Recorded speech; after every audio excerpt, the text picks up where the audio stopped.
Gary, team news. How are you looking? Adam Henley, how's he?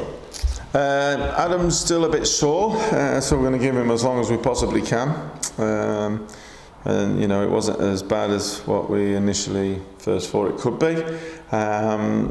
We welcome Jordan Gibson back. He's training with us today, and obviously, all barring well, there's been no reaction. He goes back into the squad. Who else is there? Zelly's getting very close now, which would be another bonus. And I think we'd make a call on Shane McCartan because, like I say, we've just got to build him back into it gradually. That sounds quite healthy then. It sounds like you're kind of getting there. We're trying. Obviously, throughout the course of the season, you're going to have these injuries, and I think we only had one missing out in terms of our squad, and we had 5 or 6 injured on Tuesday night.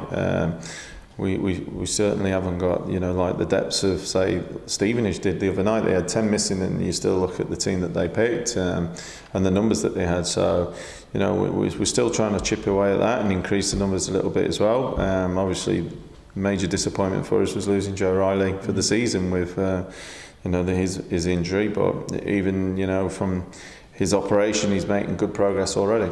That's good news then. Yeah. Is he slinging around then? He came in last week and straight after the operation, and he's really positive.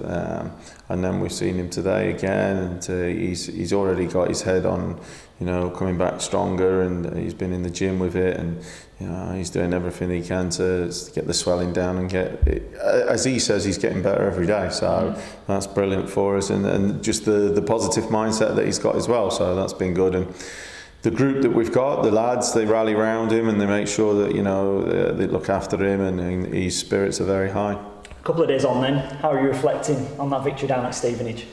It's still buzzing really with it, because the qualities and the values that we showed in it.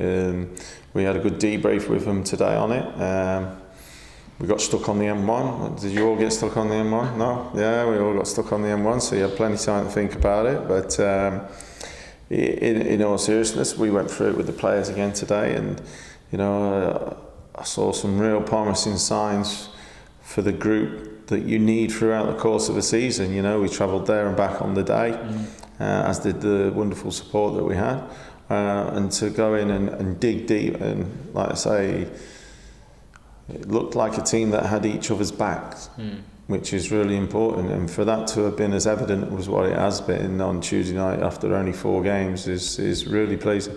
Has that come together quicker than you thought, that unity, I suppose, in the group, when you do bring so many new players? And it can take a bit of time, can't it? Yeah, of course. I mean, look, listen, the industry at this moment in time is ridiculous, in my opinion. Just football in general, the way that the things are being done, said, On what front? Well, I heard like a Premier League manager not got his first win yet. They've only played 2 games.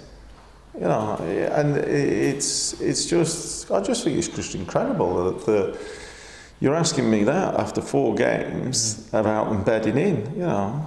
Did you propose to your wife after 4 dates? I haven't done it after 4 years. So. Oh, well, there you go. That is brilliant. That's evidence to my claim. It's 4 years. God, you better hurry up and get a ring on it, by the way. Because, we've got a baby now. It's fine. I'm tied in. That BBC complaints department. They'll have all sorts going on. But no, in all seriousness, it's relationships, isn't it? About bringing groups together. I mean, managers under pressure because they've not won in the Premier League. They've only had 2 games and stuff like that. And same in our league. We've only had 4 games and there's already been a sacking, and come on, it's got to be, just crazy talk at the time. So, from my point of view, for us to have seen it so quickly is really pleasing. That said, the activities that we went in pre-season, the wrestling, the boxing, the assault courses, the climbing, the team bonding, the team spirit, taking them out of their comfort zone and watching them work in those environments and in those situations is all based for nights like on Tuesday night. Just on that as a wider point then, when you talk about the fact that there are some knee-jerk decisions, there's lots of outside pressures, I suppose, that are involved with football these days. Just speaking to Connor Wood, he was talking about how it's nice now to have some positivity when last year was so negative, and with things such as social media, the pressure that can pile on players and managers and fans amongst themselves, it creates divisions, doesn't it, at times? Well, you only have to look at what's happened over the last week or two with Twitter. I joined Twitter when I was out of work for a learning experience, really, to try and understand the players better and see what it was all about. And I have done, and I've really enjoyed it. But I think that's me. I'm retiring from Twitter as of today, I think, because you just, it can become, you look at what's gone off in the last couple of weeks, and it can become so dangerous, can't it, as well? And I think there's a bigger thing for everybody, in the sense of, just because the footballers, that it doesn't mean that they're robots. They're human beings, and they have feelings and their families, and the knock-on effect on that. And that's what I'm saying about the industry and the game. I think there's a bigger picture here that's being missed by people, and you don't want something drastic to happen before we actually then go, oh well, that's a bit too far now. We better do something. So it's been educational for me, and I've learned about it. I might go on to, what's it called? What's the other one now? Instagram. Instagram, yeah. Yeah, I might go into that and have a look at that one. So, but I'm retiring from Twitter. So Twitter's closing down. Twitter's closing down. Yeah, I just think it's got to be time for me to come off that and go and learn something new. I've learned too much about the players from Twitter and Instagram already, so I'll come away. Do you encourage them to come away from it as well? I think it was, I'm trying to remember rightly here, I could be wrong, I think it was Simon Grayson when he was at Leeds, when Twitter first came about and it was a new thing, and he encouraged his players to stay away from it. Listen, like I say, I went on it initially to learn more, to help me as a manager, to try and get a better understanding of the players, and I've seen the massive power of the positivity of it. I've also seen recently, not on myself, or our club, thankfully, but the effects of it can have on the outside world in a negative thing. And a lot of it's done by cowards as well, hiding behind something like that. So I would always encourage the players to, because it's the way of the world and the way that they communicate, to not shy away from it necessarily, but be very, very careful with it, because at the end of the day, we all go to work and we all have a bad day. You've come with that shirt on today. But we're not going to go on Twitter about it, it's just one of those things where I think that it's gone too far at the moment. There needs to be better protection for the people involved in the game, and we've got, there's a big job on at the moment for it to look after the players' welfare, and managers and coaches in that sense. And I think there's more that's got to be done, in my opinion. Back to footballing matters, or kind of anyway, recruitment. Yeah. How are you looking in terms of trying to get some more bodies through the door? Well, that's why I'm coming off Twitter, because I haven't got time to have a look at it either, because it's been mad the last 24 hours, like I said to you after the game on Tuesday. Ideally, we'd like to bring somebody in, a fresh face, because, like I say, with the injuries that we had, when we only had 4 or 5 out, we only had Jackson Longridge miss out. So we're trying to bring a fresh face in, maybe 2. If we could get it done for the weekend, that'd be great. If I'm a betting man at this moment in time, I'd probably be saying that we're close to getting 1 done. 1 done before the weekend? Yeah. Right, yeah. Okay. If you don't, or if you just get that 1, let's say you get 1 through the door, are you happy then with your lot, or you'd ideally like a second one? No, I'd like a second one. And we're working on that. But everybody's in competition, everybody wants them, but like I say, with the selling point that we've got with our wonderful supporters, and the start that we've made as well, hopefully the player will want to come and join us.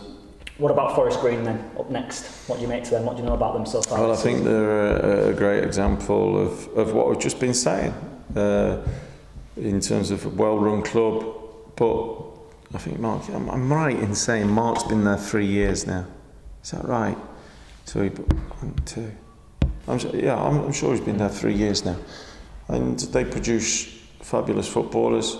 They played the game in the way that I think, he's very brave, and the way that, he encourages them. It's been good to watch him in the videos. I like the way that they go about it. And they're going to present us with a good challenge again, as all the teams will, but it'd be just a little bit different to what we've encountered so far. So really looking forward to it. And they'll relish coming to Valley Parade as well, won't they? Something we'll see a lot this season, I suppose. Yeah, of course, and we're aware of that, and that's something that we have to deal with. And so far the 2 home games that we've had, the players have stood up and be counted, and we've got to continue that, especially after the performance and the result on Tuesday night. Good stuff, thank you. You've got to be pleased as well about 3 out of 4 clean sheets, because after last year's defensive woes, that's got to be a really positive. Oh, huge. It's a bit of a cliche, isn't it? If they don't score, you've got a chance of a point, minimum. And so, for us to have had that start, 3 out of 4 gives everybody a massive boost, the defence especially, and obviously Richard. I watched the save back again after the game, and we had a bit of banter with him today with it, but he's come back and looks a completely different goalkeeper to how he was last season. And I think a lot of the credit has to go to John Vaughan, the new goalie coach, as well, in terms of how he's gone about them and the demands that he places on them. And he's had a real positive effect ever since he's come in the building. And you think that's important? For large parts last year, there wasn't a goalkeeper coach. And you clearly think that's important. Well, it was one of the first things I did when I got here was to appoint Mike Taylor, and he did very well for us and made a difference as well, to have gone through a period of time where there wasn't one, in such a specialist position. So, I think, like I say, from day one when Vaughan's come in, John Vaughan that is, he's made a massive difference already. He's got Sam Hornby really kicking on and pushing Richard as well, and delighted with how George is going on up the road at Guiseley, and the reports that we've had back have been that they've been pleased with him, and he comes in and works on the days that he's not playing for Guiseley or training with them. So we've still got him in touch with him and seeing how he's progressing, and the loan move for him's doing brilliant. He's coming out of his character, he's coming out of his shell, and it's been really good for him. And do you have any thoughts, comments on Phil Parkinson resigning from Bolton last night? I think it's a credit to him that he's lasted as long as he has, only from an outsider's point of view, with everything that's going on, what he's had to contend with. I think he's done a brilliant job, and both him and Steve, the way that they've gone about it and they've conducted themselves, fantastic. And in my opinion, it won't be long before they're back in. Cheers. Follow on from that, Gary, obviously, the situation with Bolton and Bury and the EFL, what's your view on the overall scenario? Well, I have to just, echo their comments, really. It's like we had the conversation ourselves on the bus, teams that have been playing, Bolton, now, have sort of like been playing a younger age group of Bolton players. Then once the takeover gets done and they then can bring in players with experience and sign players, there is a disadvantage in that to the teams already. So I totally understand. Was it Danny Cowley, wasn't it, and Joey Barton? I fully understand their comments and everybody else that's chipping in. In my opinion, the EFL shouldn't have never let it go to this. There has to be sanctions that can be put in place that don't allow clubs to get to this stage. There has to be, and to duck out of it, that's what they're doing, in my opinion. I think because it's the integrity of the competition, as you say, isn't it? Because yeah, definitely. Well, you look at the league table now, don't you, and see the two teams at the bottom with minus whatever they're on now. It's tough. It's certainly tough, but They play in the Football League, so the Football League should do more with their governance. Yeah. For not just League One, League Two clubs, why can't they have to do an audit? The EPPP have to do an audit every so many months or years, and they have to document and provide evidence. But they don't have to do it at first team level. Doesn't make sense. And also the knock-on effect, obviously, with what happens in League One. I mean, should the worst happen to someone like Bury, then what happens to League One, to League Two, to the Conference? I mean, there's potentially, you know, in terms of numbers, it could have a knock-on effect. It's yeah, I agree. So when have they got till? They got till tomorrow. Well, it's that's what I was saying about the whole industry at this moment in time. It needs, you know, someone grabbing hold of it and going, right, hold on. It nearly even needs a break now to say, right, let's stop this. You know, you see the stuff that's going off with VAR as well, and now they can't change that rule. And yeah, it's not handball if it is the defender that's marking the lad and the striker. Wow, come on. And as you were saying about Phil Parkinson, I mean, the fact that, you know, if you were in his shoes, would you have stuck it out as long as they have? Because, I mean, they've been in a position where they've probably been promised so much. Listen, you can't say that about anybody until you're actually there and you're being through it yourself. And I suppose you do have a level where you get to where you finally wake up and you say, right, that's me. I can't go on anymore like this. And obviously the pair of them have reached a situation where that's it, and that's as far as they can go with it. But it is. I've had a bit of a rant today, haven't I? It's a bit. I like it. Bit of a rant. But as they say, it's, you know, when you're a manager, you just want to concentrate on. Well, look what we talked about for the last 15 minutes by the footy. Yeah. And that's what I mean. At the moment, it's like, come on, let's talk about the good stuff. And that's why I was really, really pleased with our performance on Tuesday night. You know, we actually rolled the sleeves up, dug in, and we're fighting till the end. And I said to the players this morning, one of the really important things that really pleased me was how they celebrated the goal. You know, they all acknowledged the quality of the corner. All right, it was the own goal, but you know, they all acknowledged the quality of the delivery from Connor, and they all went to Connor. And then at the end, you know, the way that they celebrated with the fans, both ways, I thought it was magnificent and a real good moment for the football club. And as you say, all that wrestling and the climbing and, you know, having to sort of rely on their teammates then in those sort of situations, it sort of bears fruit, doesn't it? Oh, well, that was the plan. They thought they were just having a day off, but no, there was actual meaning behind it. And like you say, for nights like Tuesday night and periods of the game that will come in on Saturday, no doubt.